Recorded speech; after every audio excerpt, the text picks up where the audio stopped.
أعوذ بالله من الشيطان الرجيم بسم الله الرحمن الرحيم نحمده ونصلي على رسوله الكريم أما بعد فأعوذ بالله من الشيطان الرجيم بسم الله الرحمن الرحيم رب اشرح لي صدري ويسر لي أمري واحلل عقدة من لساني يفقهوا قولي اللهم أرنا الحق حقا وارزقنا اتباعه وأرنا الباطل باطلا وارزقنا اجتنابه آمين يا رب العالمين والعصر إن الإنسان لفي خسر إلا الذين آمنوا وعملوا الصالحات وتواصوا بالحق وتواصوا بالصبر. الحمدللہ ہمارا آج فورتھ لیکچر ہے and we are going to finish Surah Yasin. ہاں جی آج ہم انشاء اللہ تعالیٰ فنش کر دیں گے. ہم نے آیت 60 کمپلیٹ کی تھی اور رکوع نمبر 4 جو ہے میرا خیال ہے ہاں جی ہم نے وہ بھی ہاف کر لیا تھا. So we've done quite a lot many topics. ہم نے کافی ٹاپکس اس میں دیکھ لیے ہیں. پیچھے ہم نے مجرموں کو الگ کرنے کی بات دیکھی تھی, قیامت کا تھوڑا سا حال دیکھا تھا, جنت کی تھوڑی سی انعامات دیکھے تھے, ٹھیک ہے, اور اللہ تعالیٰ کی نشانیوں کے بہت سارے ثبوت دیکھے تھے. یہ ہم پیچھے ٹاپکس ڈسکس کرتے آئے ہیں. آگے چلتے ہیں آیت نمبر 61 سے. بسم اللہ الرحمن الرحیم. وَأَنِ اعْبُدُونِي هَٰذَا صِرَاطٌ مُّسْتَقِيمٌ. اچھا آیت نمبر 60 بھی میں ریپیٹ کر دیتی ہوں کہ آپ کو پتہ چلے کہ 61 کا کانٹیکس کیا ہے. أَلَمْ أَعْهَدْ إِلَيْكُمْ يَا بَنِي آدَمَ أَن لَّا تَعْبُدُوا الشَّيْطَانَ إِنَّهُ لَكُمْ عَدُوٌّ مُّبِينٌ. اللہ تعالیٰ انسان کو آگاہ کر رہے ہیں, اے بنی آدم کے بچوں, کیا میں نے تم کو ہدایت نہ کی تھی کہ شیطان کی بندگی نہ کرو, وہ تمہارا کھلا دشمن ہے. ٹھیک ہے, شیطان کی بندگی کرنا, اس کے پیچھے چلنا, اس کے احکامات یا اس کے ورگلانے میں آنا, یہ مراد ہے بندگی سے. آف کورس کوئی بھی قبیلہ یا گروہ عمومی طور پہ 300 سال پہلے تک تو کوئی شیطان کی عبادت نہیں کرتا تھا, لیکن اب سیٹنک ورشپ کے کچھ گروپس ہیں جو ڈیولپ ہیں دنیا میں. اور اس آیت کی اپوزٹ ہے آیت جو اگلی آیت اب ہم اسٹڈی کرنے لگے, آیت 61 کہ وَنِعْبُدُونِي هَٰذَا صِرَاطٌ مُّسْتَقِيمٌ, اور میری ہی بندگی کرو, یہ سیدھا راستہ ہے. یعنی کہ اس کو پازیٹیو سائڈ آف عبادت دکھا دی ہے, دی پازیٹیو ڈائریکشن دکھا دی, صراط مستقیم دکھا دی کہ صرف میری ہی بندگی کرو. خود اللہ سبحانہ تعالیٰ تمہیں ڈائریکٹ تمہاری اصلاح فرما رہا ہے انسان, اور دنیا کے سارے دھوکوں سے جو بچ جاتے ہیں, انتہائی پرسکون اور پر اعتماد زندگی گزارتے ہیں, نہ ان کو کسی دوسرے انسان سے یا دنیاوی لذتوں سے رشک ہوتا ہے, نہ کسی قسم کا حسد ہوتا ہے. ٹھیک ہے, دنیا کی جو رعنائیاں ہیں ان کو ڈسٹریکٹ نہیں کرتی, دنیا ان کا ٹارگٹ نہیں ہوتا ہے, جنت ان کا ٹارگٹ ہوتا ہے. تو بس انسان ہونے کے ناطے وہ دنیا کو استعمال کر لیتے ہیں جتنی ضرورت ہے. ٹھیک ہے, رب کو راضی کر کے پرسکون ہو جاتے ہیں, یہ ان کا سکون کا مرکز ہے. اور یہ بات سمجھ لیجیے کہ مومن کو سکون میسر ہوتا ہے, کافر کو کبھی سکون نہیں ملتا. ورنہ یہ جو نشے اور شرابوں میں ڈوبے ہوئے کافر ہیں اور جن کو نشے کی لت لگی ہوئی ہے, یہ ان کو سکون ملنا چاہتا دنیا کے کسی نہ کسی کونے میں. اور اے انسان, تو تب تک خسارے میں ہے جب تک تو اپنے رب کی طرف نہیں آتا. اور اللہ سبحانہ تعالیٰ نے فرما دیا کہ الا بذکر اللہ تطمئن القلوب, انسان تمہارے دل کا چین و سکون جو ہے صرف اپنے رب کو یاد کرنے میں ہے. اور جو اس بات کو نہیں مانتے وہ پھر بھٹکتے رہتے ہیں. ٹھیک ہے, اور وہ اللہ سبحانہ تعالیٰ کے حق اور ہدایت کے خلاف ساری عمر سے ثبوت اکٹھے کرتے رہتے ہیں, ان کا انجام پھر اچھا نہیں ہے. وَلَقَدْ أَضَلَّ مِنْكُمْ جِبِلًا كَثِيرًا أَفَلَمْ تَكُونُوا تَعْقِلُونَ, مگر اس کے باوجود اس نے تم میں سے ایک گروہ کثیر کو گمراہ کر دیا, کیا تم عقل نہیں رکھتے تھے؟ ٹھیک ہے, کیا تم عقل نہیں رکھتے تھے کہ خود شریعت کے احکامات کو تم سمجھ سکو کہ صحیح کیا ہے اور غلط کیا ہے. ٹھیک ہے, انسان تو کمبینیشن ہے نا روح اور جسم کا. ٹھیک ہے, اور یہ جو ہماری روح ہے اس میں فطرت گندی بھی ہے, ہم جانور تو نہیں ہیں. تو اگر جانور ہوتے تو ہمیں شاید صحیح غلط کی پہچان نہ ہوتی, کچھ حجتیں ہوتی انسان کے پاس. لیکن جبلن کثیرن کا مطلب ہے کہ بہت زیادہ طبیعت کا جو انسٹنکٹ ہے انسان کا, اس کا ایک بڑا حصہ ہے. ٹھیک ہے, اس کو کثیر کو جو ہے وہ شیطان نے گمراہ کر دیا ہے. اور یہ جبلہ جو ہے نا, یہ عیب اور خرابی کو بھی کہتے ہیں عربی میں, اور قوت کو بھی کہتے ہیں, غضب شہوت کو بھی کہتے ہیں. ٹھیک ہے, ارج ٹو ڈومینیٹ کو بھی کہتے ہیں, اپنی ٹیریٹری پر حکومت کرنے کی جو آرزو ہے انسان کی، اس کو بھی کہتے ہیں۔ تو اس طرح دیکھا جائے تو سیلولر لیول پہ تو انسان اور جانور ایک جیسے ہیں، ٹھیک ہے، بٹ انسان میں الگ قسم کی کمزوریاں ہیں اور جانوروں میں حس نہیں ہے سمجھ کی، ٹھیک ہے، وہ صرف جبلت پہ چلتے ہیں۔ اور اگر انسان اپنی فطرت پر نہ رہے تو پھر وہ اور جانور برابر ہو جاتے ہیں، اس کی جو جانوروں والی انسٹنکٹس ہیں وہ قوتیں بے لگام ہو جاتی ہیں اور وہ ہر وقت ہر طرف تباہیاں پھیلاتا ہے، جلد بازی میں نقصانات کرتا ہے، بغیر پلاننگ اور تیاری کے جب انسان چلتا ہے نا تو وہ پھر جانور بن جاتا ہے، ٹھیک ہے۔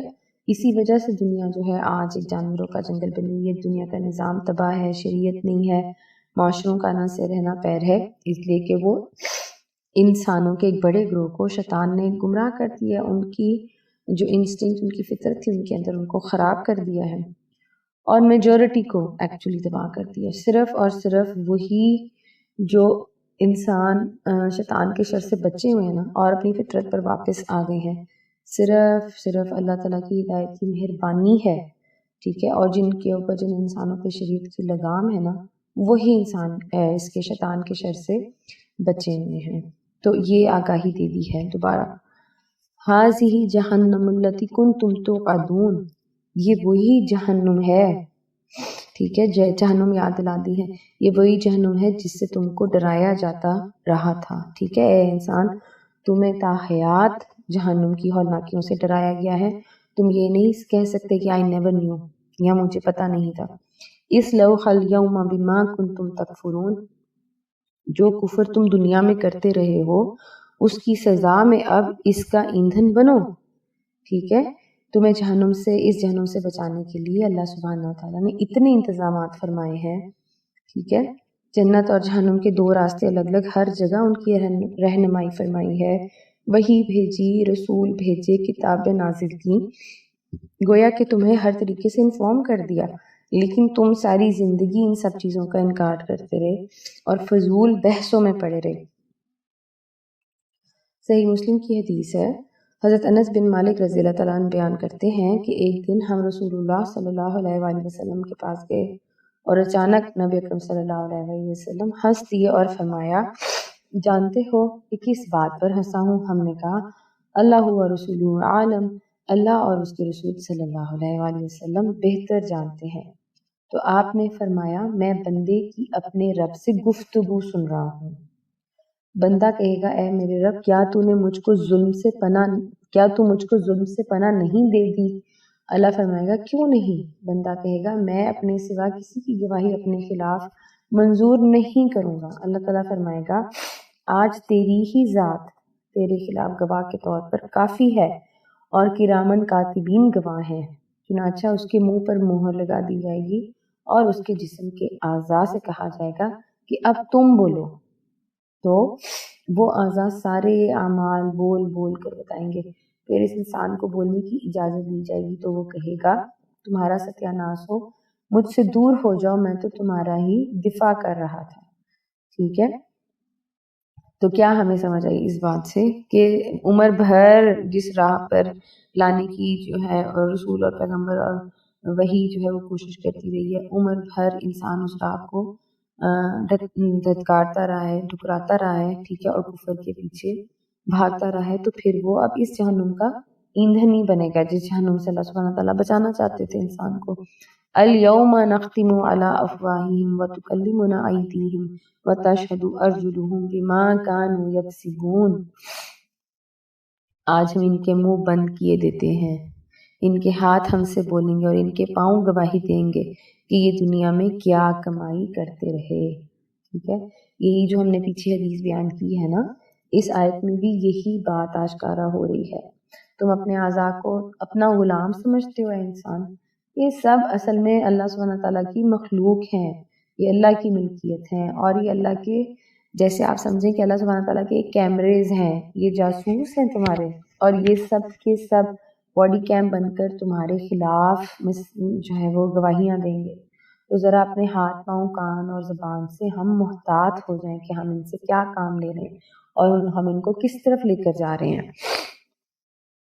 وَلَوْ نَشَاءُ لَطَمَسْنَا عَلَىٰ أَعْيُنِهِمْ فَاسْتَبَقُوا الصِّرَاطَ فَأَنَّىٰ يُبْصِرُونَ، ہم چاہیں تو ان کی آنکھیں موند دیں، پھر یہ راستے کی طرف لپک کر دیکھیں، کہاں سے انہیں راستہ سجھائی دے گا۔ اگر اللہ سبحانہ تعالیٰ چاہے تو دنیا میں ان کو اندھا بنا دیتا، مگر پھر یہ اپنے اندر کے کفر اور بغاوت کا بہانہ بناتے کہ ہم کائنات کے حقائق کو دیکھ ہی نہ سکیں۔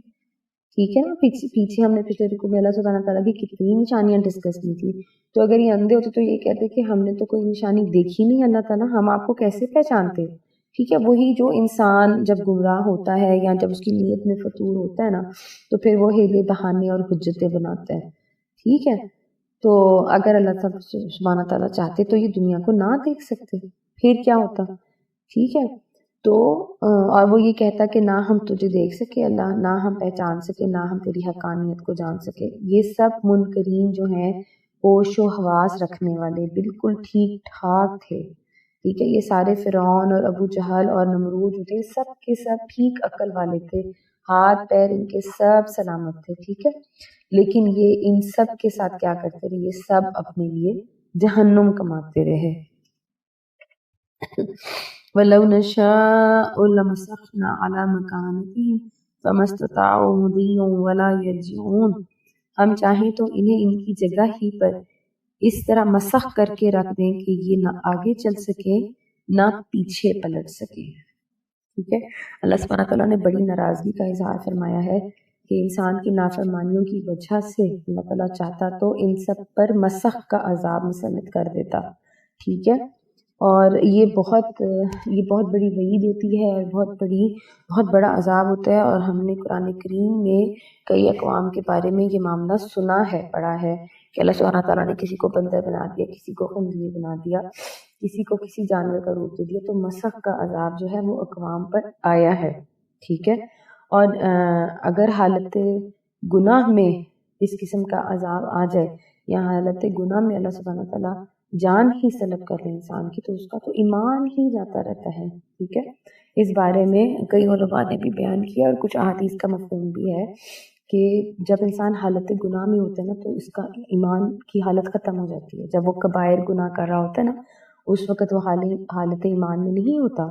اگر اس حالت میں خدا نہ خواستہ انسان کی جان نکل جائے تو ایسی بری موت ہے، یہ ایسا برا انجام ہے انسان کا کہ وہ ساری زندگی بھی مومن رہا ہے اور عین کسی بڑے حالت گناہ میں اللہ تعالیٰ اس کی جان لے لے، تو اللہ تعالیٰ چاہتا تو ایسے کر سکتا تھا۔ جب انسان خدا نخواستہ ایک نماز چھوڑتا ہے تو اللہ سبحانہ تعالیٰ ناراضگی کا اظہار کرے تو اگلی نماز ہی نہ نصیب ہو، لیکن اللہ سبحانہ تعالیٰ تو رحیم و کریم ہے۔ ہم سورہ رحمان پڑھ رہے ہیں اور ہم بار بار سورہ رحمان میں الرحمن کو یاد کرتے ہیں، اللہ تعالیٰ کی رحمانی طاقتوں کو یاد کرتے ہیں، ان کے رحیم کریم ہونے کو یاد کرتے ہیں کہ اللہ تعالیٰ پھر بھی اس انسان کو موقع دیتے جاتے ہیں، ہدایت بھیجتے جاتے ہیں اور اس کو پھر سنبھلنے کا موقع دیتے ہیں۔ ٹھیک ہے، اللہ سبحانہ تعالیٰ چاہتا تو اس انسان کو اس وقت کوئی بھی جانور کی حالت میں ڈھال دیں، ٹھیک ہے، اس کی شکل مسخ کر دیں یا اس کے جسم کے باقی اعضاء جو ہیں وہ مسخ کر دیں، لیکن یہ ہمارا مہربان رب جو ہے، یہ تھوڑی سی عمر جو ہم اس دنیا میں گزارتے ہیں اور ہم ناشکری کے میں گزارتے ہیں اور کفر میں خدا نخواستہ گزارتے ہیں نا، یا اللہ تعالیٰ کی نافرمانیوں میں گزارتے ہیں، اللہ تعالیٰ اپنی مہربانی سے پھر بھی انسان کو بار بار مہلت دیتے ہیں۔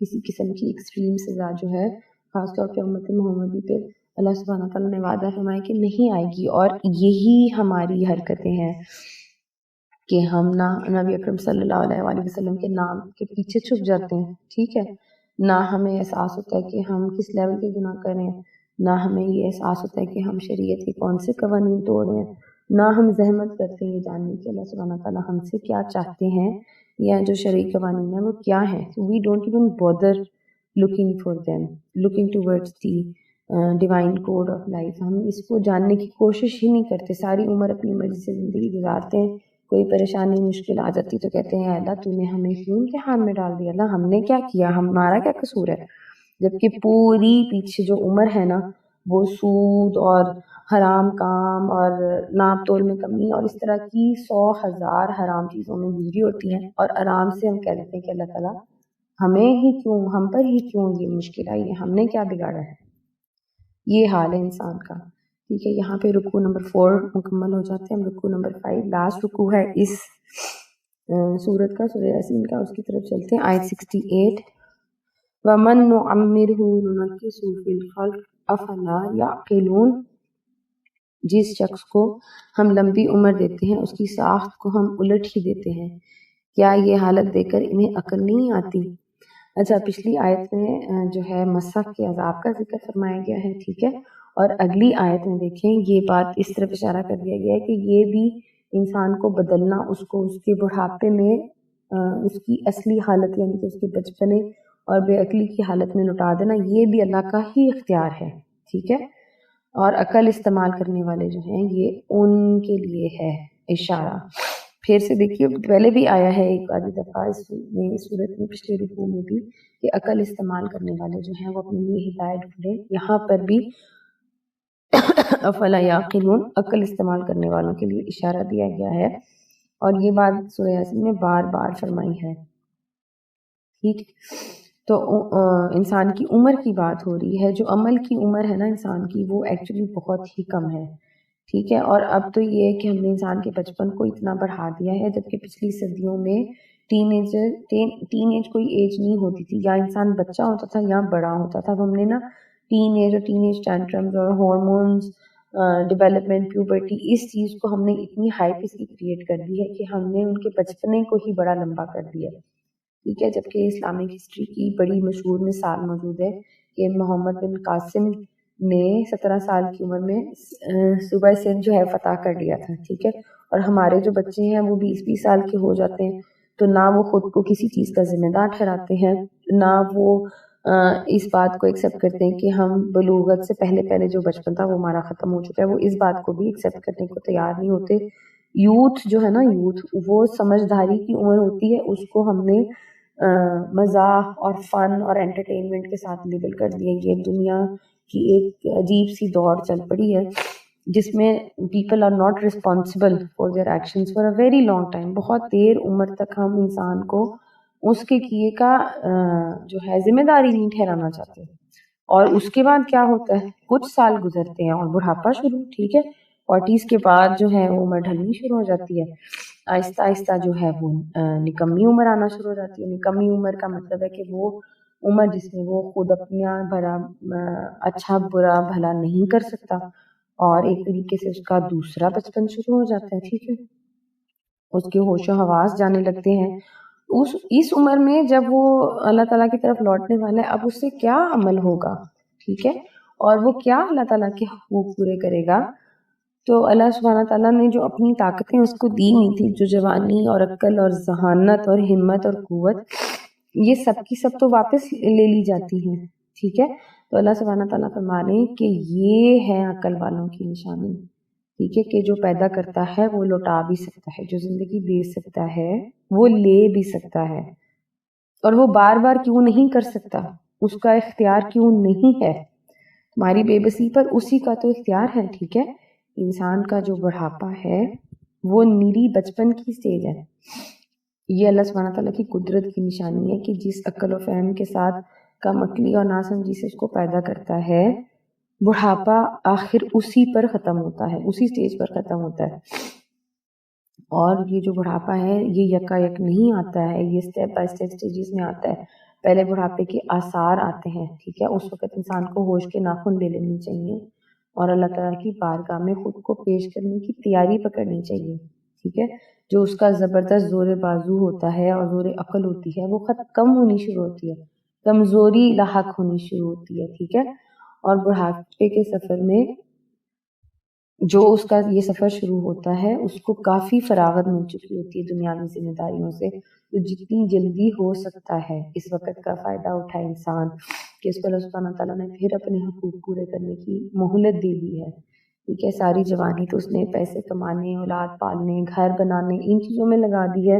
اللہ کے حقوق جو اس نے ساری عمر نگلیکٹ کیے ہیں، یہ وقت ہے کہ اب ٹائم سے فائدہ اٹھائے، نہ کہ دنیا کے خرافات میں مزید اپنے آپ کو پھنساتا جائے، ٹھیک ہے. یہ وقت ہے زندگی بدلنے کا، ٹھیک ہے.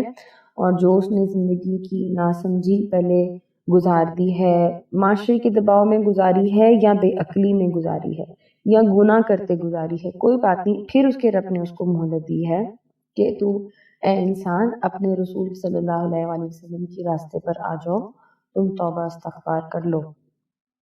ٹھیک ہے. اور تھوڑا اشارہ یہاں پر مکے کے معاشرے کے بزرگوں کا بھی ہو رہا ہے کہ یہ جو ابو جہل جیسے لوگ تھے، یہ سب کے سب جو مکہ شہر کے بزرگ لوگ تھے، ان سب کی عقل اور مت ماری گئی ہے. یہ بھی ایک اشارہ ہے. ٹھیک ہے. اور جو جوان ہیں جو نبی کریم صلی اللہ علیہ وسلم کی راہ پر چلنا چاہتے ہیں، ان کو آپ صلی اللہ علیہ وسلم سے بدگمان کرتے ہیں. ٹھیک ہے. یہی وہ لوگ ہیں جو آپ صلی اللہ علیہ وسلم پر نعوذ باللہ مجنون اور شاعر اور ساحر اور جادوگر اور جھوٹے کا الزام لگاتے ہیں. ٹھیک ہے. یہی وہ بزرگ ہیں جو اللہ کے پیغام کو اور نبی کریم صلی اللہ علیہ وسلم کی ہدایت کو رد کرنے کی پوری کوششیں کر رہے ہیں. تو اے معاشرے کے بزرگوں، تم ذرا ہوشیار ہو جاؤ، تم نظر ڈالو اپنے ایکشنز پر. وما علمناہ الشعر وما ينبغي له ان هو الا ذکر وقرآن مبین. ہم نے اس نبی صلی اللہ علیہ وسلم کو شعر نہیں سکھایا ہے، نہ شاعری ان کو زیب ہی دیتی ہے. یہ تو ایک نصیحت ہے اور صاف پڑھی جانے والی کتاب. لِيُنذِرَ مَنْ كَانَ حَيًّا وَيَحِقَّ الْقَوْلُ عَلَى الْكَافِرِينَ، تاکہ وہ ہر اس شخص کو خبردار کر دے جو زندہ ہو اور انکار کرنے والوں پر حجت قائم ہو جائے. ٹھیک ہے. 69 اور 70 ہم نے اکٹھی پڑھی ہے. یہاں پہ وہی ذکر آ گیا جو مکے کے معاشرے میں اس وقت آپ صلی اللہ علیہ وسلم پر الزامات لگائے ہوئے تھے کہ آپ جادوگر ہیں اور شاعر ہیں. ٹھیک ہے. تو قرآن کی جو بلاغت اور آیات کا اثر وہ لوگ محسوس کرتے تھے نا، وہ ہم نہیں کر سکتے، بیکاز جیسے ہم نے پہلے ڈسکس کیا کہ وہ اہل زبان تھے. ٹھیک ہے. ایکچولی اتنی عظیم کتاب اور اتنا جو عظیم انداز بیان ہے نا قرآن کریم کا، وہ دراصل نا اسی کو کمپلیمنٹ کر رہے ہوتے تھے. ٹھیک ہے. اور کمپلیمنٹ ہی کر رہے ہوتے تھے کہ یہ اتنا زبردست کلام ہے کہ لگتا ہے کسی جادوگر نے لکھا ہے، لگتا ہے کسی شاعر کی شاعری ہے. ایکچولی مقصد ان کا صرف یہ تھا کہ وہ حق سے انکار کرنا چاہتے تھے، اپنی بت پرستی اور اپنے باپ دادا کے طریقے کو چھوڑنے کے لیے تیار نہیں تھے. ٹھیک ہے. اور عرب معاشرے میں تو یہ حال تھا کہ ان کے ہاں اصل میں شاعروں کا بہت بڑا مقام تھا. ٹھیک ہے. اس لیے کہ ایکچولی تو پوری جو کمیونٹی تھی وہ الٹریٹ تھی، امیین تھے وہ. ٹھیک ہے. اور قرآن کی لفاظی ہے وہ ان کی عقل کو حیران کر دیتی تھی. ٹھیک ہے. اور وہ اس کو جھٹلانے میں لگے ہوئے تھے، بٹ ایکچولی وہ اس کو کمپلیمنٹ کر رہے تھے کہ یہ ایسا انداز بیان ہے کہ یہ تو کسی شاعر یا جادوگر سے کم کا ہو ہی نہیں سکتا. اس کے علاوہ ایک اور بات ہے کہ وہ ایک تو وہ الٹریٹ تھے. اس کے علاوہ ایک اور بات ہے کہ جو جنت کا، حوروں کا، باغوں کا ذکر آتا ہے وہ گویا ایسے لگتا ہے کہ کسی تخیل کا ذکر ہے. ہاں جی. تو یہ بات کہ جو تخیل کا ذکر ہے، سارا جو تماثیل ہے اور یہ جتنی بھی باتیں انسان کی فزیکل سوچ سے اوپر کی ہیں نا، یہ ان کو لگتا تھا کہ یہ کسی شاعر ذہن کا ہی ہو سکتا ہے خیال کہ اتنے مبالغے پیش کیے جائیں اور اتنی تماثیل پیش کی جائے جو عام انسان کی سوچ سے بالکل اوپر گزر جائیں. اس وجہ سے وہ اس طرح کے الٹی سیدھے الزامات لگانے پر مجبور ہو جاتے تھے، جبکہ ایکچولی قرآن کریم تو حقیقت بتا رہا ہے. ٹھیک ہے. نہ کوئی مبالغہ، نہ شاعری ہے، نہ تخیل ہے، بلکہ 100% ایبسولوٹ ٹروتھ ہے جو اللہ سبحانہ تعالیٰ قرآن کریم میں بیان کر رہے ہیں. قرآن کریم کا کوئی بھی تخیل جو ہے وہ خود ساختہ نہیں ہے. ٹھیک ہے. سب کا سب ایبسولوٹ ٹروتھ ہے. اور بڑے بڑے شعراء اور کتبہ جو ہے وہ قرآن کے انداز بیان کے آگے دنگ ہو کر رہ گئے تھے. ٹھیک ہے. اور ان میں سے کتنے چیلنجز تھے جو عرب کو پیش کیے گئے تھے قرآن کریم کی طرف سے، اللہ سبحانہ تعالیٰ کی طرف سے، وہ کاش تک کبھی کوئی چیلنج پورا نہ کر سکے تھے. ٹھیک ہے. اور عرب میں تو جیسے لکھنے کا رواج نہیں تھا، ہمیں جیسے پتہ ہے. ٹھیک ہے. تو قرآن کریم کی تو خطابت بھی با کمال تھی، اس کی صفات کا معیار بھی کامل تھا. قافیے اس پہ ملتے ہیں، اس میں تلاوت کا رائم ہے، تلاوت کا ردم ہے، اور رکی بھی کسی کتاب نہیں ہے. بڑی پرحسن اور الفاظ و آیات جو ہیں قرآن کریم کے، یہ بڑی خوبصورتی سے سجے ہوئے ہیں. لیکن پھر اللہ سبحانہ تعالیٰ کیا فرما رہے ہیں نبی اکرم صلی اللہ علیہ وسلم کی گواہی میں کہ آپ صلی اللہ علیہ وسلم نہ تو شاعر ہیں، نہ یہ آپ کے شعر ہیں. ٹھیک ہے. بلکہ نبی اکرم صلی اللہ علیہ وسلم ایک عظیم شخصیت ہے، ٹھیک ہے، تمام عیبوں سے پاک ہیں۔ جو شاعر ہوتے ہیں وہ گفتار کے غازی ہوتے ہیں، کردار کے نہیں ہوتے، اور ان میں اور 100 دنیاوی عیوب ہوتے ہیں، ٹھیک ہے۔ نبی اکرم صلی اللہ علیہ وآلہ وسلم کی تو پوری عمر جہاد اور مشقت میں گزری، مہاجر ہوتے ہوئے گزری، اپنے پیارے کھوئے، اپنی اولاد کھوئی، ٹھیک ہے۔ زبانی کلامی صرف شاعروں کی طرح باتیں کر کر کے اسلام کا کام نہیں کیا ہے، صرف خطیبوں کی طرح لوگوں کے مجمع اکٹھے نہیں کیے، پورا عرب فتح کر کے دکھایا آپ صلی اللہ علیہ وآلہ وسلم نے تو باعمل اور مبلغ مجاہد تھے، ٹھیک ہے، بڑی عظیم اور روشن کردار والے تھے، اور تمام مشرکوں اور ظالموں کو پلٹ کر رکھ دیا۔ ایسی تربیت کی نبی اکرم صلی اللہ علیہ وآلہ وسلم نے کہ پورے عرب کا اخلاق بدل ڈالا، ٹھیک ہے۔ ان کا جو زمانہ جاہلیت تھا پورے کا پورا الٹ ڈالا، ان کا ایسا تزکیہ کر کے دکھایا کہ پوری کی پوری کایا پلٹ گئی۔ انہوں نے اتنی حکومت کی پھر دنیا کے مختلف خطوں کے اوپر۔ تو زندوں کو خبردار کیا جا رہا ہے کہ یہ کتاب زندوں کے لیے آئی ہے، ٹھیک ہے۔ جو اس کا انکار کریں گے وہ اپنا نقصان خود کریں گے، جو اس کا کفر کریں گے ان سے جہنم کو بھر دیا جائے گا۔ آگے آیت 71 پر چلتے ہیں۔ اولم یروا انا خلقنا لهم مما عملت ایدینا انعاما فہم لہا مالکون، کیا یہ لوگ دیکھتے نہیں ہیں کہ ہم نے اپنے ہاتھوں کی بنائی ہوئی چیزوں میں سے ان کے لیے مویشی پیدا کیے ہیں اور اب یہ ان کے مالک ہیں۔ وَذَلَّلْنَاهَا لَهُمْ فَمِنْهَا رُكُوبُهُمْ وَمِنْهَا يَأْكُلُونَ، اور انہیں اسی طرح ان کے بس میں کر دیا ہے کہ ان میں سے کسی پر یہ سوار ہوتے ہیں، کسی کا یہ گوشت کھاتے ہیں۔ تو کتاب الہی کے انداز کو یہ جو ہم نے اس کی افیکٹونیس دیکھی ہے، اس کو مزید افیکٹو بنا رہے ہیں اللہ سبحانہ تعالیٰ، کہ اللہ تعالیٰ کی رب کریم کی جو اطاعت کرتے ہیں اللہ تعالیٰ ان کے لیے انعام و اکرام مہیا کرتے ہیں، ان کے لیے نعمتیں دی جاتی ہیں، ان کے لیے مویشی بنائے جاتے ہیں۔ اللہ سبحانہ تعالیٰ تمہارا ہمدرد اور خیر ہوا ہے جو تمہیں اتنا نوازتا ہے، اور اتنی نعمتوں سے نوازنے کے بعد ہدایت کی جو سب سے بڑی نعمت ہے جس کی تمہیں ضرورت ہے وہ اس کی راہ بھی دکھلاتا ہے، ٹھیک ہے۔ اللہ تعالیٰ جو ہے وہ تم سے محبت کرتا ہے، تمہیں راہ راست دلانا چاہتا ہے، تمہارا خیر اور اچھا انجام چاہتا ہے، ٹھیک ہے۔ خود مخلوق بنائی ہے اللہ سبحانہ تعالیٰ نے انسان کی خدمت کے لیے، کئی مخلوق بنا دی ہے، ٹھیک ہے۔ اور اللہ سبحانہ تعالیٰ ہم نے فرمایا ہے، یہ کہہ رہے ہیں، ٹھیک ہے، ہم نے بنایا ہے تمہارے لیے۔ تو یہ اللہ سبحانہ تعالیٰ کی رائلٹی ہے، اپنی رائلٹی بھی بیان کر رہے ہیں اور یہ بھی بتا رہے ہیں کہ تمہارے لیے یہ کیا، تمہارے لیے وہ کیا، اے انسان، اس لیے کہ تمہیں شکر گزاری کا احساس ہو۔ یہ جو مویشی بنائے ہیں ان میں سے تم سوار بھی ہوتے ہو، ان پہ تم ان کا گوشت بھی کھاتے ہو، ہر طریقے سے تمہیں یہ آرام مہیا کرتے ہیں۔ اللہ کی نعمتوں کا استعمال تو تم کرو، لیکن یہ کہ حق کیا ہے، وَلَهُمْ فِيهَا مَنَافِعُ وَمَشَارِبُ أَفَلَا يَشْكُرُونَ، اور ان کے اندر ان کے لیے طرح طرح کے فوائد اور مشروبات ہیں، پھر کیا یہ شکر گزار نہیں ہوتے؟ تو یہ ہے بات کہ یہ تمہاری شکر گزاری کے لیے بنائی ہیں چیزیں، ٹھیک ہے۔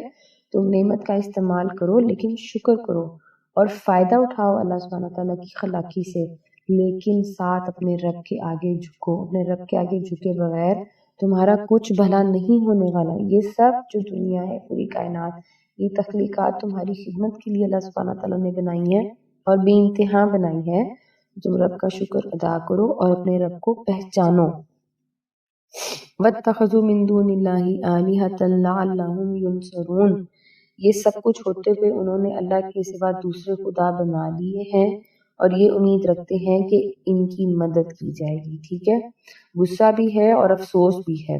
لا يستطيعون نصرهم وهم لهم جند محضرون، وہ ان کی کوئی مدد نہیں کر سکتے بلکہ یہ لوگ الٹے ان کے لیے حاضر باش لشکر بنے ہوئے ہیں، ٹھیک ہے۔ قرآن یہاں پر قرآن کریم دراصل انسان سے شکوہ کر رہا ہے، ٹھیک ہے۔ اللہ کی طرف سے کہہ دیا گیا ہے، اللہ تعالیٰ نے کہا ہے کہ تم نے اپنا رخ بتوں کی طرف کر لیا ہے، تم ان بتوں سے دنیا اور آخرت کی مدد مانگتے ہو۔ جس نے بھی اللہ سبحانہ تعالیٰ کے مقابل بنائے اللہ تعالیٰ نے انہیں کبھی نہیں بخشا، ٹھیک ہے۔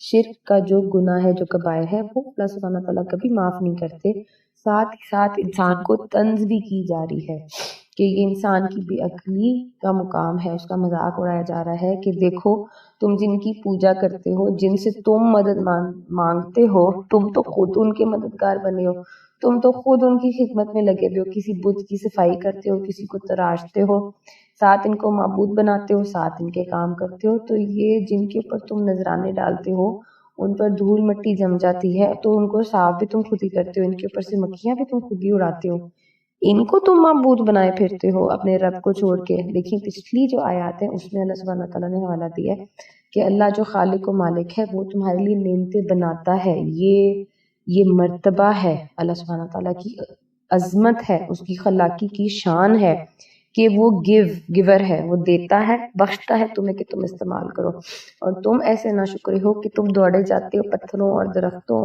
اور بتوں کے پیچھے جو تمہیں کچھ نہیں دے سکتے، تمہارا کچھ نہیں بنا سکتے، ان کو پوجنے کی طرف بھاگتے ہو، تم کس طرف دوڑے جا رہے ہو، اللہ تمہیں کس طرف بلا رہا ہے۔ اے انسان تم اپنی عقل استعمال کرو۔ آپ دیکھیں کیسی بیوٹی آف ہے فیکٹس ہے اور کیسا کانٹراسٹ ہے ورڈز کا کہ اللہ سبحانہ تعالیٰ کس طریقے سے ہمیں یہ بات سمجھا رہے ہیں، پہلے اپنی نعمتوں کا ذکر فرما رہے ہیں، ٹھیک ہے، اور ہماری توجہ دلا رہے ہیں نعمتوں کی طرف، اور پھر بھی کہہ رہے ہیں کہ تم ابھی بھی کتنے بے عقل ہو، یو اسٹل ڈونٹ انڈرسٹینڈ، تم ابھی بھی نہیں پہچانتے ہو کہ حقیقت کیا ہے۔ فلا يحزنك قولهم اننا نعلم ما يسرون وما يعلنون، وہ ان کی کوئی مدد نہیں کر سکتے جو بات ہاں جی آیت نمبر 66 فلا يحزنك قولهم، اچھا جو باتیں یہ بنا رہے ہیں وہ تمہیں رنجیدہ نہ کریں، ان کی چھپی اور کھلی سب باتوں کو ہم جانتے ہیں۔ نبی اکرم صلی اللہ علیہ وآلہ وسلم سے خطاب کیا جا رہا ہے کہ آپ صلی اللہ علیہ وآلہ وسلم رنجیدہ نہ ہوں، ساتھ ہی تھوڑی سی تسلی بھی دی جا رہی ہے کہ نبی اکرم صلی اللہ علیہ وآلہ وسلم جو ہے وہ اللہ سبحانہ تعالیٰ جانتا ہے کہ آپ کے دل میں کیا ہے، ٹھیک ہے، اور ابھی تو کئی سو سال لگے ہیں، دیکھیں آگے کہ نبی اکرم صلی اللہ علیہ وآلہ وسلم کی محنت جو ہے 1450 سال تک ابھی بھی دنیا پہ اثر کر رہی ہے، جاری و ساری ہے۔ آپ صلی اللہ علیہ وآلہ وسلم کی جو حدیث ہے ہمارے لیے محبت سے سرشار پیغامات ہیں، جو سنت ہے وہ ہمارے لیے اتباع کا راستہ ہے، ٹھیک ہے، ہاں ہم وہ قومیں ہیں جنہوں نے آپ صلی اللہ علیہ وسلم کو دیکھا تک نہ ہوگا، لیکن ہم ان کے راستے پہ چلنے کے لیے بتاب ہوں گے، تو اے اللہ کے رسول آپ غم نہ کریں، آپ ان کے لیے دکھی نہ ہوں، ٹھیک ہے، اور جو آپ کی امت میں آگے ہونا ہے اس کو آپ نہیں جانتے، بہت سے راز ہیں چھپے بھی اور کھلے بھی جن باتوں سے آپ انجان ہیں۔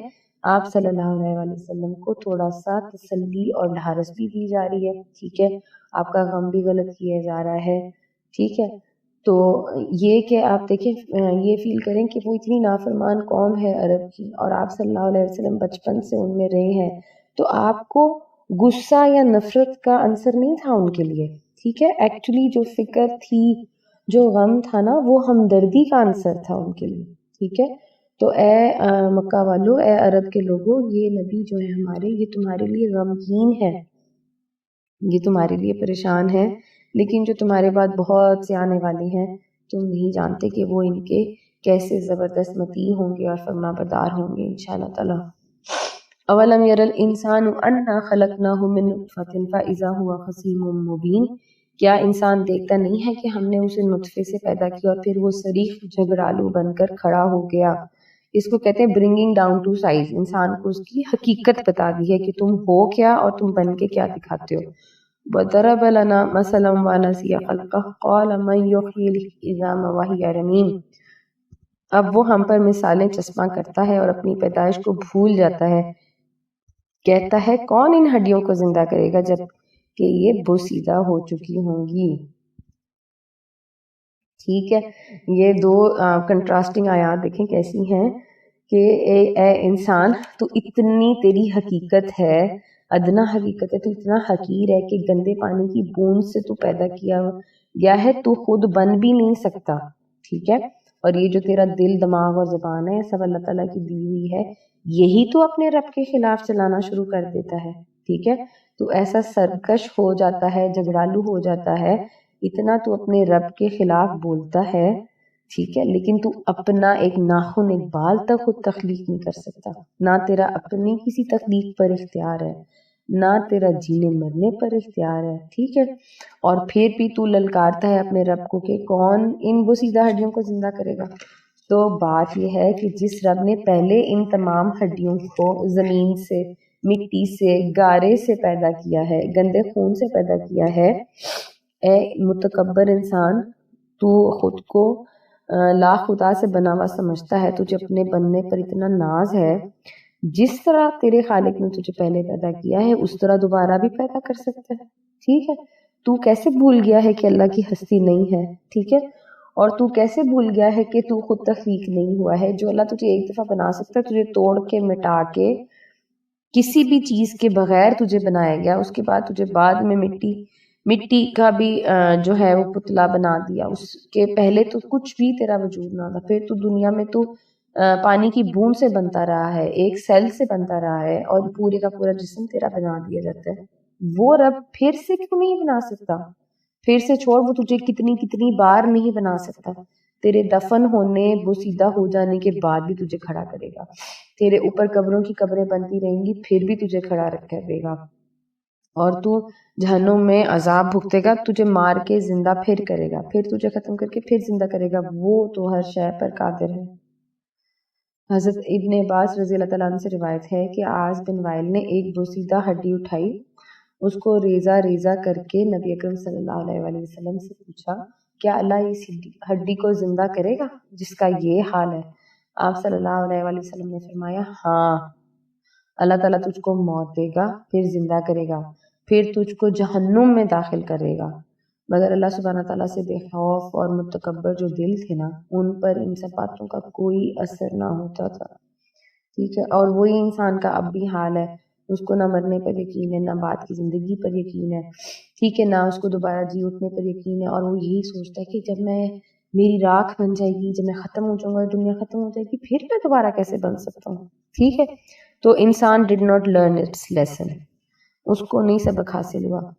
قل یحییھا الذی انشأھا اول مرۃ وہو بکل خلق علیم، اس سے کہو انہیں وہی زندہ کرے گا جس نے پہلے انہیں پیدا کیا تھا اور وہ تخلیق کا ہر کام جانتا ہے۔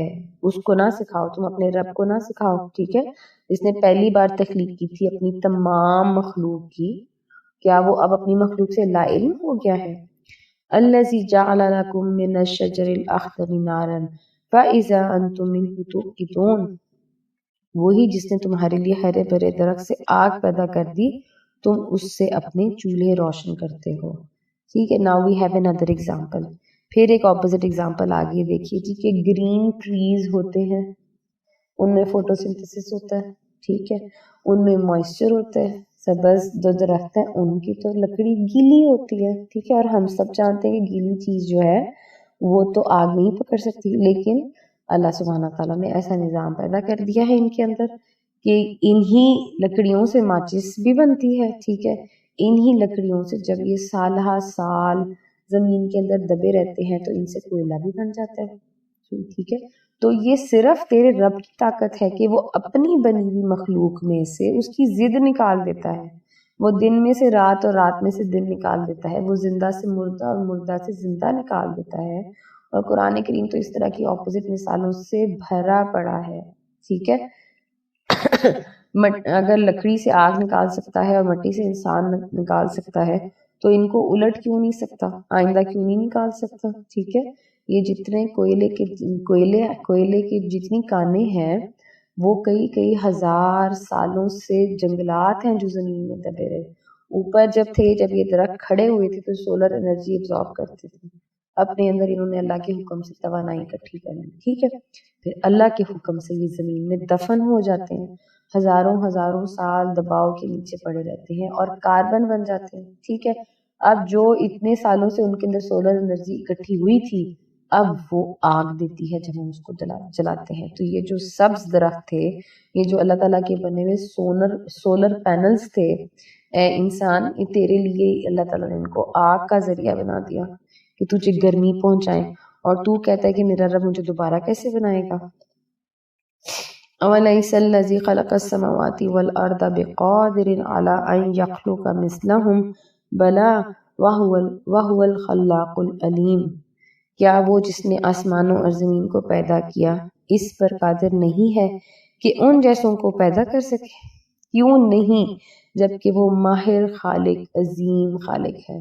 ٹھیک ہے، اللہ سبحانہ تعالیٰ کی خلاقی پر مزید بات کی جا رہی ہے کہ ان جاہل انسانوں کو کیسے خیال آیا کہ ہم دوبارہ سے یا پھر سے یا نئے سرے سے کسی طرح بھی مٹ کے دوبارہ نہیں بن سکتے. ٹھیک ہے، وہ الخلاق ہے، وہ العلیم ہے، جو رب ہے وہ سب بنا سکتا ہے اور وہ بار بار بنا سکتا ہے، وہ سب جانتا ہے اور وہ سب جانتا رہے گا. تو تم اتنا اصرار کیوں کر رہے ہو؟ ٹھیک ہے، تم اتنا اصرار کیوں کر رہے ہو؟ اتنے پھیلے ہوئے آسمان اور اتنی پھیلی ہوئی زمین پوری کی پوری اپنی مخلوقات کے ساتھ موجود ہے تمہارے سامنے. ٹھیک ہے، اسپیشیز کی اسپیشیز موجود ہیں، ستاروں کے ستارے موجود ہیں، اوپر دیکھو نشانیاں، سامنے دیکھو نشانیاں، پانی کے نیچے دیکھو نشانیاں، اور تم کہتے ہو کہ یہ رب کیسے دوبارہ ہمیں بنائے گا؟ یہ بے شک تمہاری بے عقلی ہے بس. انما امرہ اذا اراد شیئا ان یقول له کن فیکون.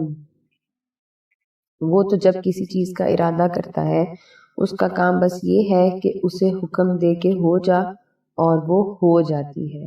یہ دیکھیے قرآن کی بات کہ ان سارے سوالوں کے اور مثالوں کے بعد جواب میں کیا فرما دیا ہے کہ اللہ سبحانہ تعالیٰ نے بس ارادہ کرنا ہے، اللہ نے تو حکم دینا ہے، نہ کوئی پلاننگ کرنی ہے، نہ کوئی لمبا پروسیس چاہیے. ٹھیک ہے، نہ کوئی اپروولز چاہیے، نہ کوئی اکوپمنٹ چاہیے. اے انسان، جس طرح تم اپنا کوئی تھوڑا سا کام کرنے کے لیے اتنے پلاننگ اور پروسیس اور اتنی منزلوں سے گزرتے ہو، اللہ سبحانہ تعالیٰ ان سب چیزوں کا محتاج نہیں ہے، اس کے کہنے کی دیر ہے. اللہ سبحانہ تعالیٰ کو وقت اور حالات کی بھی محتاجی نہیں ہے، کوئی واقعات سنوارنے کی بھی ضرورت نہیں ہے کسی عمل کے لیے. یہ تو انسان کی اپنی کمزوریاں ہیں.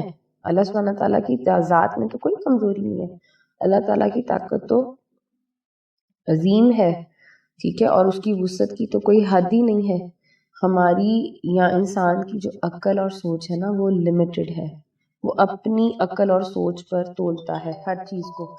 وہ انسان کو یہ لگتا ہے کہ جو فزکس کی فورسز اور جو کیمیکل پروسیسز یا جو ٹائم فریم، یہ سارے اصول جو ہے نا کائنات کے، جیسے میرے اوپر لاگو ہوتے ہیں، شاید باقی کائنات کی تمام چیزیں جو ہے نا وہ بھی انہی اصولوں کی کتابیں ہیں. اور یہ اس کی کتنی ایبسولوٹ مس انفارمیشن ہے.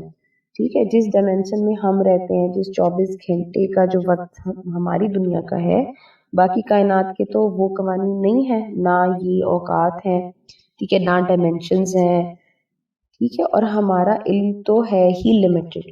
ٹھیک ہے، اور ہمیں یہ لگتا ہے کہ جو چیزیں ہیں وہ مرحلہ وار بنتی ہیں، جیسے بچے کی پیدائش میں 9 مہینے لگتے ہیں، یا بیج سے پودا بننے اور ہمیں درخت لگنے میں کئی سال لگتے ہیں. یہ انسان کی اپنی مائنڈ کی ایک لمیٹیشن ہے. اللہ سبحانہ تعالیٰ کی نہ تو کوئی لمیٹیشن ہے، نہ اللہ تعالیٰ کو کسی پلاننگ کی ضرورت ہے.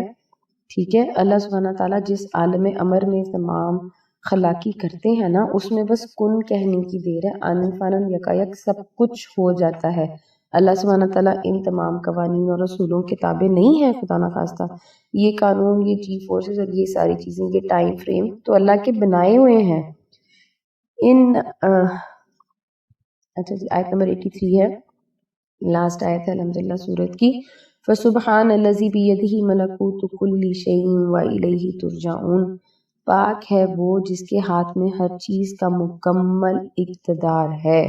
یہ ہمارے رب کی شان ہے، یہ ہمارے رب کی تسبیح بیان ہو رہی ہے، اور اسی کی طرف تم پلٹائے جانے والے ہو. ٹھیک ہے، اور اے انسان، تمہیں جو اتنی ہدایت و نصیحت کا یہ جو پورا چیپٹر ہم نے پڑھا ہے سورہ یاسین کا، تمہیں اللہ نے اتنی ہدایت اور نصیحت جو کی ہے نا، تم نے اپنے بادشاہ کی طرف لوٹ کر جانا ہی ہے. یہ تم پر منحصر ہے کہ تم کتنی جلدی سمجھ جاؤ. ٹھیک ہے، اللہ سبحانہ تعالیٰ کی جو بادشاہت اور قدرت ہے وہ کامل ہے، اس کی طرف تم نے لوٹ کر جانا ہے. چاہے انسان دنیا میں جتنا مرضی باغی اور مجرم بنا پھرے، اس نے رب کی طرف جانا ہے. چاہے انسان جتنا مرضی عابد اور عاجز اور مسلم بن کر گزارے، اس نے رب کی طرف لوٹ کر جانا ہے۔ باغی ہوگا تو اس کا انجام برا ہوگا، جہنم کا جو ایندھن بنے گا، جہنم میں مجرم بن کر رہے گا، اللہ سبحانہ تعالیٰ نے بیان کر دیا ہے۔ اور مسلم اور عاجز بن کر رہے گا دنیا میں تو اس کے لیے جنت اور رعنائیاں اور باغ اور مسندیں اور انعامات ہیں، ٹھیک ہے، اور بے فکری ہے اور اپنے رب کی طرف سے سلامتی ہے جو وہاں ملے گی، ٹھیک ہے، وہاں اس کی جو دائمی کامیابی ہے وہ اس کو جنت میں ملے گی، ٹھیک ہے۔ تو یہ جو قرآن کریم تم پر نازل کیا گیا، جو ہدایت تمہیں دی گئی ہے اللہ سبحانہ تعالیٰ کی طرف سے، اس کی پکار کی طرف آ جاؤ، ٹھیک ہے، ورنہ تمہارا نقصان ہی نقصان ہے، خسارہ ہی خسارہ ہے۔ اپنے رب کی تسبیح بیان کرو جس رب کی طرف تم نے لوٹ کر جانا ہے۔ الحمدللہ یہاں پر ہم سورہ یاسین مکمل کر لیتے ہیں، ہمارا ایک چیپٹر ہے جو وہ آج پورا ہو گیا۔ اختتامی دعا کر لیتے ہیں۔ اللہم صلی علی محمد النبی الامی وعلی آلہ وسلم۔ یا اللہ، یا رحمان، یا رحیم، جو کچھ ہم نے پڑھا ہے اپنی بارگاہ میں الہی اس کو قبول فرما۔ الہی اس قرآن کریم کی تفسیر کو میرے لیے اور تمام سننے والوں کے لیے، حاضرین محفل کے لیے ہدایت کا ذریعہ بنا۔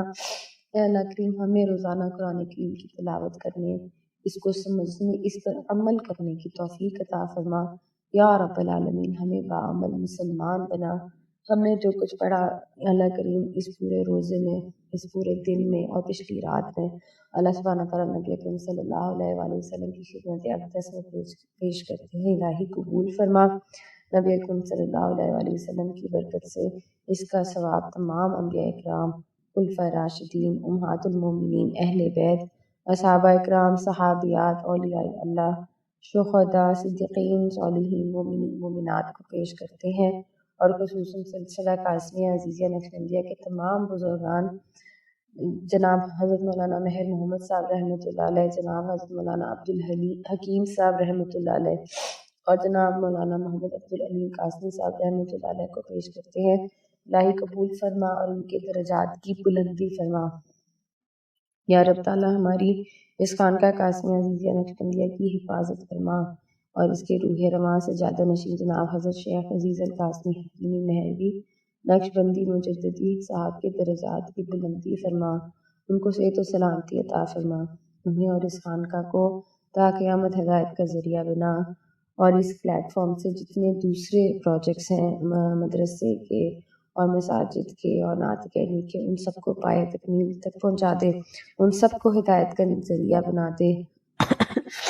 اللہ تعالیٰ ہمارا آسان حساب لینا، ہمیں ایمان پر موت دینا، ہمارا خاتمہ بالخیر خاتمہ بالایمان فرمانا، ہمیں ہر قسم کے شرک سے بچانا، توحید پر زندہ رکھنا، توحید پر موت دینا، دجال کے فتنے سے بچانا۔ یا اللہ تعالیٰ، اس کے علاوہ حاضرین محفل کے اور ہمارے دلوں میں جو دعائیں ہیں اللہ سبحانہ تعالیٰ آپ بہتر جانتے ہیں، جو دعائیں کی ہیں اللہ تعالیٰ قبول فرمائیے، جو نہیں کی کرنی چاہیے تھی اللہ تعالیٰ وہ بھی قبول فرمائیے، آمین یا رب العالمین۔ سبحان ربک رب العزت عما یصفون وسلام علی المرسلین والحمد للہ رب العالمین۔ السلام علیکم ورحمۃ اللہ وبرکاتہ۔ تلاوت قرآن اللہ کی شان، تلاوت قرآن اللہ کی پہچان۔